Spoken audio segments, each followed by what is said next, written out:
नमस्कार दोस्तों, आपका फिर से एग्ज़ाम फेवरेट चैनल में स्वागत है। और आज आपको हम बताएंगे ग्रुप आई की जो वेटिंग लिस्ट है उससे अपडेट, मतलब उसके अपडेट के बारे में क्या है, क्या बात है।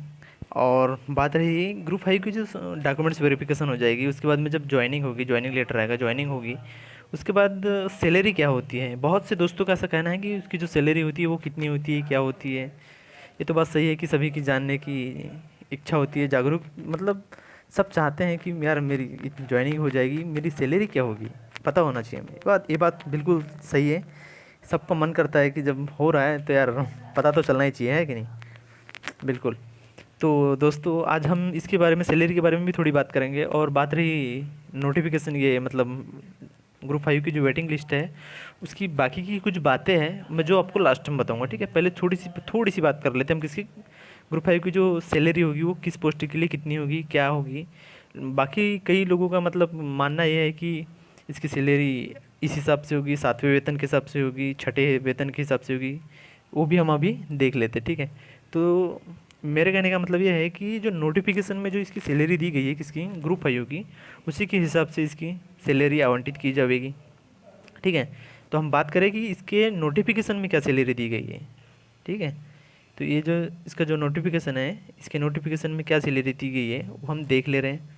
तो जो अधिष्ठाता श्री नेताजी सुभाष चंद्र मेडिकल कॉलेज जबलपुर है, इसमें कुछ वैकेंसी आई थी, ठीक है। ये देख लीजिए आप, टोटल वैकेंसी थी इसमें कितनी, 54। इसके और भी पेजेस है लेकिन मैं उतना कुछ खास बताऊंगा नहीं आपको, बहुत सारा बताने से कोई मतलब नहीं है, बस छोटी सी बात जान लीजिए आप। बाकी तो आप समझदार है, समझ जाएंगे, ठीक है। तो हम देख ले रहे हैं इसमें क्या पदों का एकजाई विवरण, मतलब कौन कौन सी पोस्ट है ये, वो तो ये देख लीजिए आप। ये इतनी सारी पोस्ट है यहाँ पे, है ना। स्टाफ नर्स थी, पुरुष स्टाफ नर्स थी, EGS technician, radiography technician, lab technician, lab attendant, ये ऐसी टोटल मिला के कितनी, देखिए आप, ये इतनी 37 पोस्ट निकली थी, ठीक है। बात हमको करना है कि इसकी सैलरी की, ये वर्ग बार हो गई इसकी सैलरी। पोस्ट कोड अगर से यहाँ से निकली है हमारे मेडिकल कॉलेज जबलपुर से, तो उसको पोस्ट कोड था 114, सीधी भर्ती ईसीजी की। और उसमें कुल टोटल पोस्ट कितने थे, 13 पोस्ट थे। देखिए आप यहाँ पर जैसे इसकी सीटों का आवंटन किया गया है, मतलब कितनी किसकी कितनी सीटें होगी, जनरल की, एससी की, एसटी की क्या सीटें होगी। उसके बाद में सचिन के उत्तर नीचे दिया गया, लेकिन जस्ट ऊपर में आप यहाँ पर ये देखिए, आप देख सकते हैं ये यहाँ पर क्या बोला गया है, देखो आप देख लीजिए। कुल वेतन मान दिया गया 5,200 से लेके 20,200 प्लस 2,800 रुपये ग्रेड पे। इसी के हिसाब से आपकी सैलरी मिलेगी, ठीक है ना। जो दी गई है, मेरा मानना ये है कि यहाँ पर जो दिया गया है, यार नोटिफिकेशन में जब दिया गया है कि इतनी वैकेंसीज है, इस पोस्ट के लिए है, इस कास्ट के लिए है, और सैलरी भी दी है, तो उसी के हिसाब से जैसे सीट आवंटित की जाएगी, ठीक उसी प्रकार से सैलरी आवंटित की जाएगी। ये देखो आप यहाँ पर, है ना। रेडियोग्राफर के लिए 5,200 से लेके 20,200 रुपये प्लस 2,800 ग्रेड पे यहाँ पर दिया गया है। लेबर असिस्टेंट की बात करें तो यहाँ पर भी देखो आप सैलरी 5,200 से लेके 20,200 प्लस 2,800 रुपये ग्रेड पे, ये सेम दिया गया है यार। हाँ, किसी किसी पोस्ट के लिए ग्रेड पे कम दिया गया है, जैसे देखो यहाँ पर अभी हमने क्या देखे, ये देखो आप, ये ऑक्यूपेशनल थेरापिस्ट, इसकी सैलरी भी सेम है। ओटी टेक्नीशियन, इसकी भी सेम सैलरी है। हाँ, बात देखो आप, पोस्ट कोड है 119, डायलिसिस टेक्नीशियन, कुल इसके 10 पद। और इसकी जो सैलरी दी गई है, ये थोड़ा सा फ़र्क है इसकी सैलरी में, ठीक है। ये सैलरी में थोड़ा सा फ़र्क है कि इसका जो ग्रेड पे है उसमें केवल ग्रेड पे 2,400 रुपये, मतलब कितना है, 400 रुपये कम है। इसके ग्रेड पे 400 रुपये कम है, ठीक है, केवल। बाकी कोई दिक्कत वाली बात नहीं है। तो यहाँ पर नोटिफिकेशन में जो सैलरी दी गई है वही रहेगी। और हाँ, तो दोस्तों अब बात रही किसकी, हमारी ग्रुप फाइव की वेटिंग लिस्ट की। तो वेटिंग लिस्ट की जैसे जैसे वेटिंग लिस्ट क्लियर हो रही है, अदर कॉलेज हो गए, जैसे गवर्नमेंट मेडिकल कॉलेज जबलपुर हो गया, ठीक है, मेडिकल कॉलेज रतलाम हो गया, विदिशा वाला हो गया, इंदौर वाला हो गया, भोपाल वाला हो गया।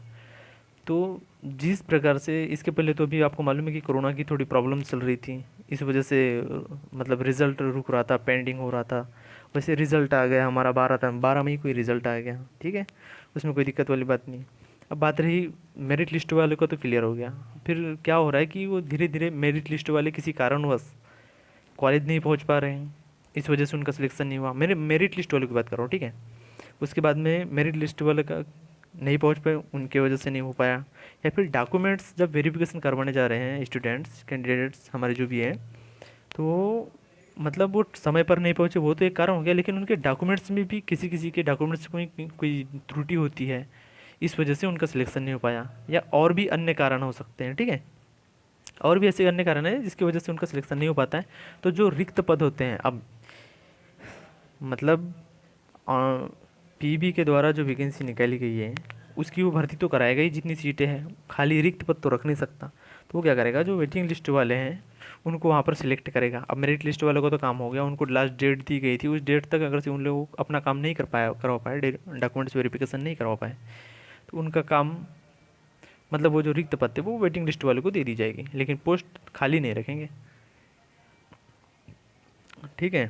तो अब जो मेडिकल कॉलेज है उनके लिए जो धीरे धीरे पोस्ट निकाली गई थी, जो भी पोस्ट थी किसी किसी कॉलेज में निकाल दी गई है। वेटिंग लिस्ट अभी किसी कॉलेज में निकलने को है, तो मैंने इसके पहले रतलाम का वीडियो बना रखा है, आप जा कर के देख सकते हैं। जबलपुर मेडिकल कॉलेज का बना रखा है, आप उसमें जाकर देख सकते हैं कि कितने कैंडिडेट का सिलेक्शन हुआ है, क्या हुआ है। ये सारी जानकारी आपको चैनल पर चले जाइए, वहाँ पर वीडियो दिए गए हैं, वीडियो पे क्लिक कीजिए और आप वीडियो देख लीजिए। हाँ, ये बात यह है कि स्किप मत कीजिएगा आप। स्किप करोगे ना आप तो कुछ समझ में आता है, कुछ नहीं आता है, बाद में पूछते रहते हो ये था इस मेरा हुआ सर, मेरा हुआ सर, मेरा हुआ सर। कहाँ से पता चलेगा यार जब आप पूरा वीडियो ना देखोगे। वीडियो क्यों बनाया जा रहा है, देखने के लिए बनाया जा रहा है ना। आप वीडियो देख लीजिए, ठीक है दोस्तों। तो हाँ, बात ये रही कि अभी कोई नोटिफिकेशन और भी आने को है और धीरे धीरे आ रहा है, जैसे भी हमारे पास में नोटिफिकेशन पता चल जाता है। हाँ, बात यह है कि आप चैनल से जुड़े रहिए, और चैनल से जुड़े रहने के लिए आपको सब्सक्राइब करना पड़ेगा। और करने से ही नहीं होगा ना, बेल आइकन को ऑन कर लीजिए। अगर से उसको ऑल कर लेते हो आप, तो जैसे ही हमारा वीडियो यूट्यूब चैनल पर डलेगा आपके पास तुरंत नोटिफिकेशन आ जाएगा। नोटिफिकेशन पे जैसे क्लिक करोगे आपका वीडियो प्ले हो जाएगा, आपको तुरंत पता चल जाएगा कि क्या हुआ है। हाँ भाई, इस बारे में, इस कॉलेज के बारे में कोई अपडेट आया है, नोटिफिकेशन आई, वो आपको पता चल जाएगा। तो अभी तो वर्तमान में जो आनी थी मैंने उसके ऊपर वीडियो बना रखी है, आप चैनल पर जाके देख सकते हैं। और जैसे ही हमारे पास में कोई अदर कॉलेज की अपडेट आती है हम आपको अपडेट कर देंगे। इसके लिए आपको चैनल से जुड़े रहना होगा, बाकी आपको मालूम है कि क्या करना होगा। ठीक है दोस्तों, मिलते हैं फिर अगले वीडियो में।